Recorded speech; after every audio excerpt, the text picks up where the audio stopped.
E aí, pessoal, sejam bem-vindos a mais um Formiga na Tela, o videocast semanal do site Formiga Elétrica.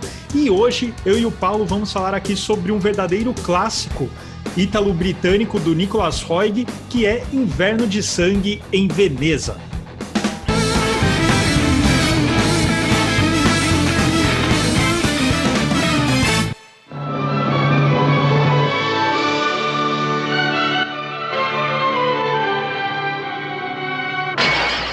Bom, Paulão, então a gente está aqui pegando uma máquina do tempo e voltando aí para a década de 70, uma década que a gente aqui no Formiga adora, só que não é pegando um exemplar da nova Hollywood, e sim indo aqui para a Europa, né, numa produção ítalo-britânica, como eu falei lá na introdução, né, então uma parceria entre o Reino Unido e a Itália.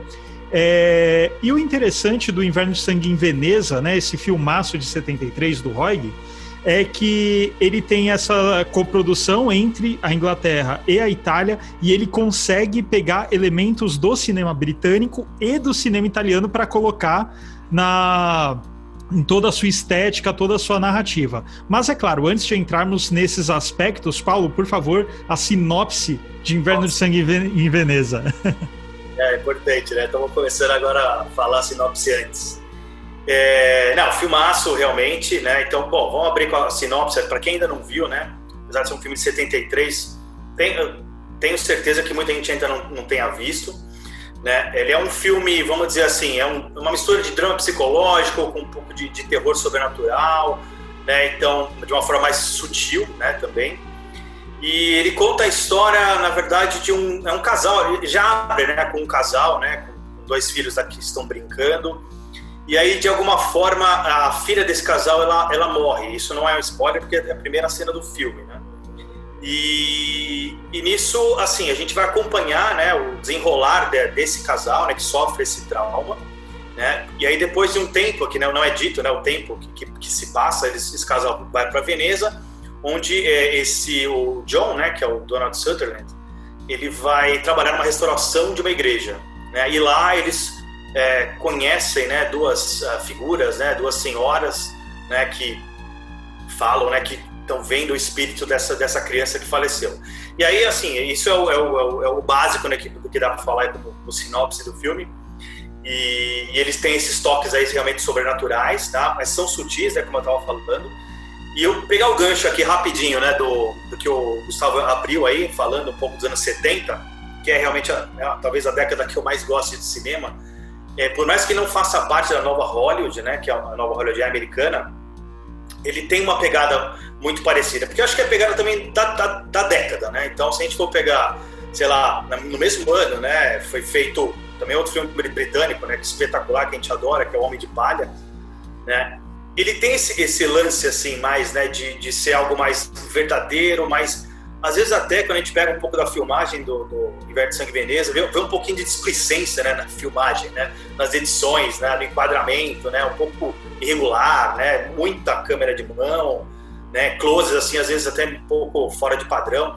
E eu acho que faz muito faz parte dessa época, dessa liberdade, né, e eu acho que traz um pouco de veracidade até para a história, né, e assim, é importante falar, contextualizar essa época, né, também porque essa década a gente teve aí O Exorcista, teve, né, Piloto para Matar, falei do Homem de Palha, né, então, e até pensando nesses filmes fora, né, do circuito americano, Piloto para Matar, Suspiria, né, que são clássicos aí do Argento, que tem uma pegada, esse ano 70 me pega muito por causa disso, né, acho que parece que existe uma certa liberdade, que a gente vê bastante nesse filme também. Não, com certeza. E, bom, como você bem falou, né, enfim, nós vamos falar do filme de uma maneira geral, vira e mexe, podemos soltar aqui alguns spoilers, entretanto, não se incomodem com isso, porque, enfim, além de ser um filme antigo, também é um filme muito mais de atmosfera do que de um plot twist, alguma virada na trama. Então, assim, a atmosfera, acho que é a pérola, assim, desse filme, né, acho que é o que mais chama a atenção. E, como eu falei anteriormente... o filme ele é essa coprodução entre a Inglaterra e a Itália, e de uma certa forma, não só por conta dos cenários, mas também a própria forma de filmar também carrega muito do cinema desses dois desses dois locais, né? É claro que essa parte mais inglesa, mais britânica, ela se restrita mais no começo. Aliás, mais não, né? No começo mesmo, né? Na cena inicial, que é a única que se passa na Inglaterra, depois o filme já vai todo para Veneza, só que a gente percebe que tudo muda, né? O modo de enquadramento, o ritmo do filme, até a edição muda um pouco. E é engraçado, o Paulo acabou de citar aqui Dario Argento, tudo mais, enfim, a gente poderia falar Bava, enfim, todos aqueles italianos classicões. E quando o filme vai para Veneza, de fato, ele tem uma cara que é quase um giallo, né, por assim dizer, né, quase, né, não vou dizer que é porque não é, mas assim, é quase um giallo, ele pega vários elementos. Mas uma coisa bem interessante é que você citou o Profondo Rosso, né? E onde o vermelho, ele é um personagem, né? A cor é um personagem no filme. E aqui também o vermelho tem uma significância muito grande, né? Não só o vermelho, mas a mancha, né? Toda aquela forma meio até amorfa, na verdade, né? Que o Donald Sutherland, que o personagem do Baxter, ele acaba testemunhando ao longo do filme, e aquilo lá como se fosse um aviso para ele, né? Ou seja, ele tem um aviso tanto da cor dessas manchas, até mesmo as clarividências, né, daquela senhora cega. E tudo isso contribui para um clima muito interessante, porque embora ele trabalhe com restauração de arte sacra, por assim dizer, né, que ele está restaurando igrejas e tudo mais, ainda assim ele é um cara super cético, né? Enquanto a mulher, não que a mulher seja totalmente crédula, ela até é crédula na questão das duas senhorinhas. Entretanto, eles têm uma sinergia muito boa, né? Então, ele é um parceiro dela, mesmo que ele não acredite, ela acredite, ele meio que apoia, tal. Então, essa sinergia do casal é interessante porque, ao invés de deixar um clima tenso no filme com relação ao casal, o casal tem um clima mais bucólico, né, idílico, por assim dizer, mas a cidade traz um clima mais tenso. Então, quando os dois estão juntos, é um clima mais bucólico. Quando eles se separam, o Donald Sutherland tá andando por Veneza, que assim, tem paisagens maravilhosas, só que quando ele entra em alguns becos, parece que ele entra num labirinto sem saída, e aí sim você fica tenso. Em adição a isso, também tem a questão dos assassinatos também, né, que vão acontecendo ali no entorno, e isso vai começando, não que os assassinatos em si vão te deixando tenso por conta dos assassinatos, mas eles vão carregando, né, o clima.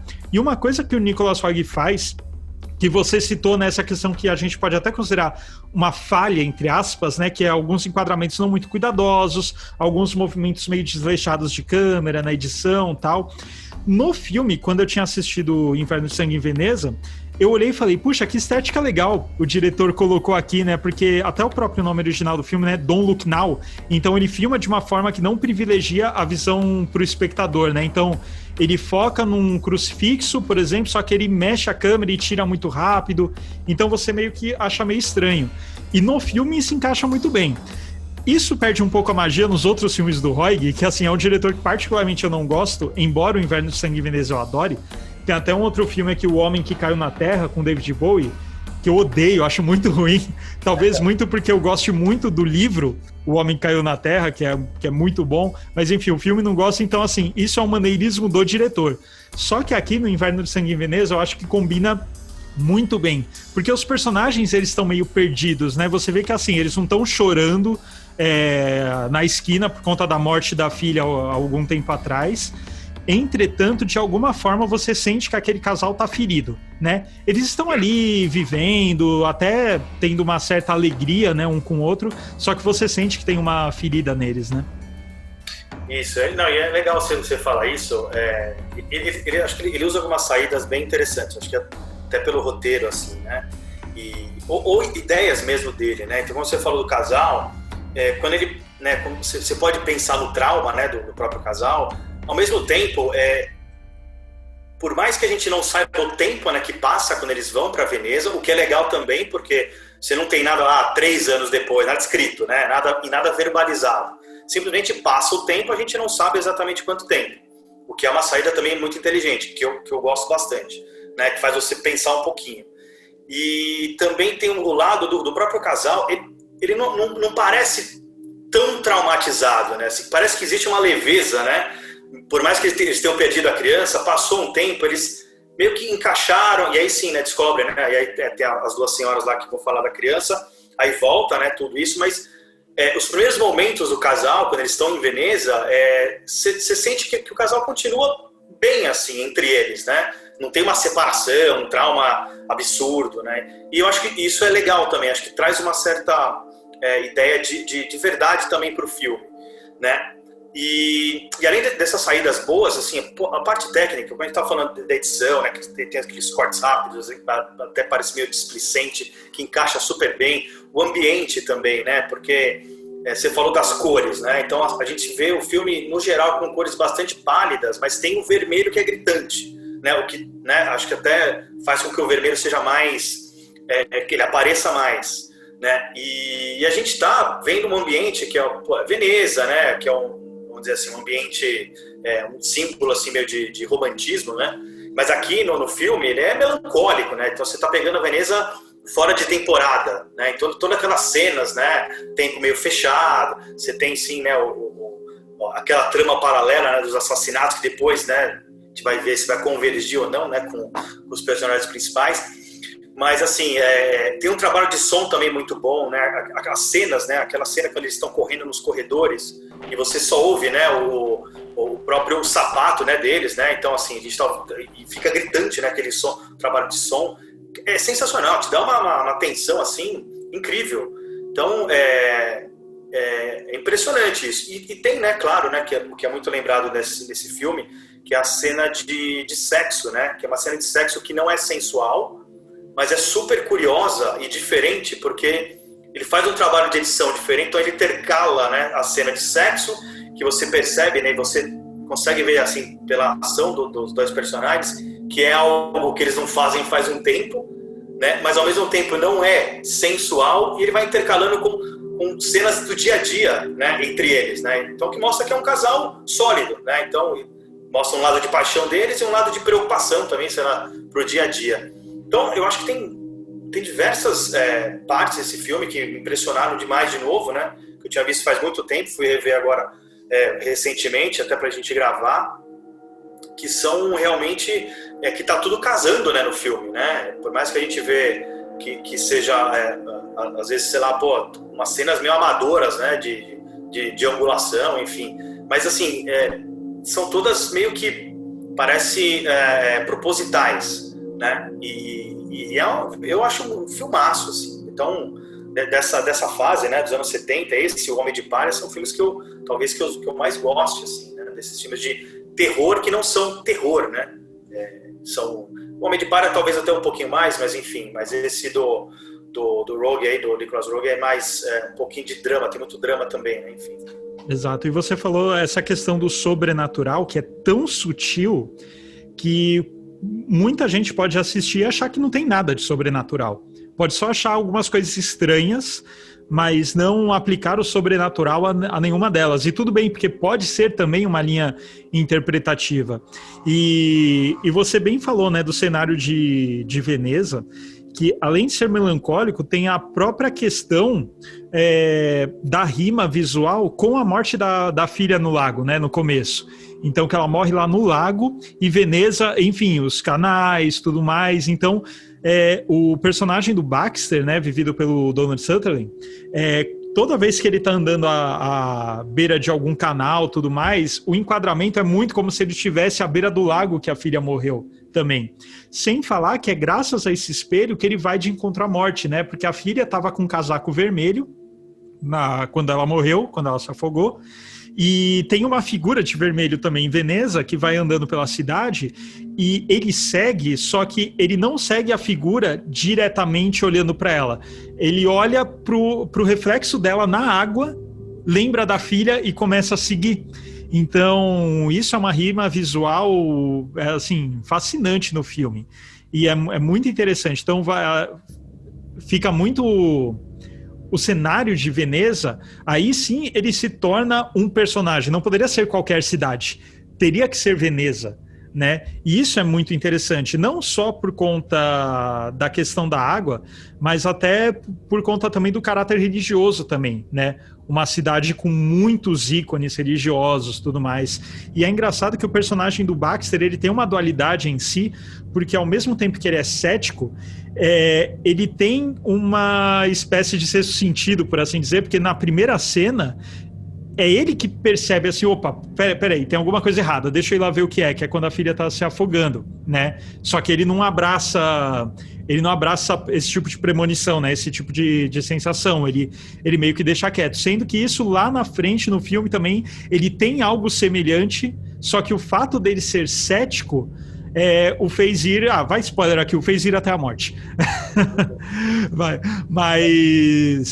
Mas isso é muito legal, porque você dá mais camadas pro personagem, né? Você deixa ele mais interessante. Que legal que foi com esse personagem e não com a personagem da mulher, que já abraçava qualquer fio de esperança, né? Ele não, ele ficava retraído e só quando era algo um pouco mais concreto, como aquele reflexo na água, que ele ia de cabeça, né? Até que chega no tal final trágico, que aí é diálogo puro, né? Sim, não, e é assustador aquele final, né, inclusive. Ele é bem legal, e assim, você falou eu acho, até na própria primeira cena, né, quando a gente vê, né, o movimento lá que ele faz, né, para ir de encontro lá com a filha e encontrar ela morta, ali você já percebe, sim, que tem, né, algo sobrenatural que vai ser explorado no filme, né, então aí depois a gente vai poder pensar se é mesmo ou não é, mas ali já começa, né? E aí depois a gente vê no final que tem, né? E ele, né? Como você falou, né? É ótimo que ele seja uma pessoa cética e não saiba que tenha, né?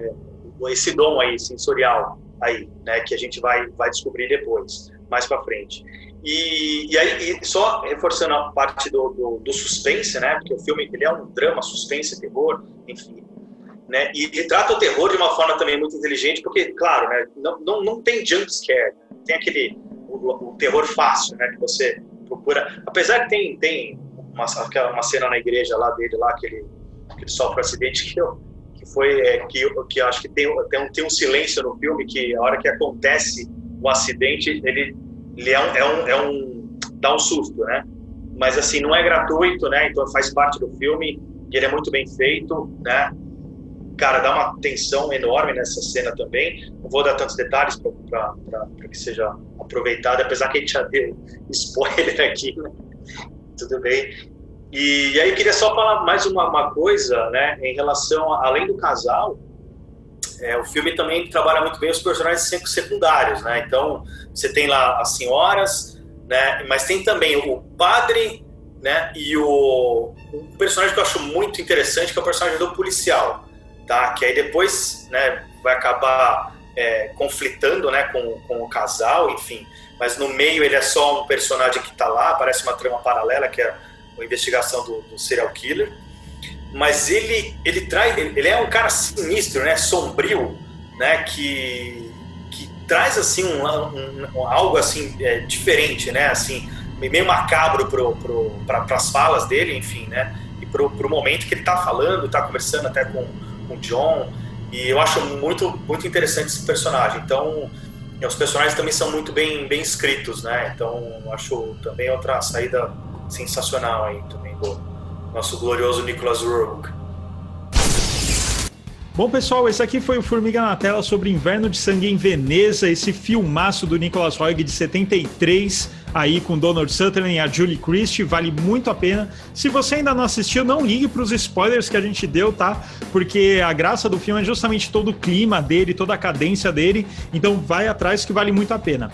E se você curte aqui o projeto do Formiga Elétrica, nossos vídeos, podcasts, artigos no site, pense em se tornar um apoiador. Basta ir no apoia.se/Formiga Elétrica e lá você pode contribuir com o quanto você quiser, o quanto você puder. E é claro, nós temos algumas recompensas nessa fase de apoio. Então, uma delas é um sorteio exclusivo para os apoiadores. Então, nós sorteamos box de DVDs, livros, encadernados de quadrinhos, enfim, com relação à arte, então a gente fala de quadrinhos, filmes, opinião, se gostou de tal série, tal filme, enfim, a gente fica discutindo lá direto, é muito legal, vale muito a pena. Então, dá um pulinho lá, apoia.se/Formiga Elétrica. E é claro, tem nossos podcasts lá no Spotify, também siga a gente no Instagram, que é formiga.elétrica, Facebook e, é claro, nosso site formigaelétrica.com.br, beleza? Dá aquele joinha, se inscreva no canal e até semana que vem. Falou!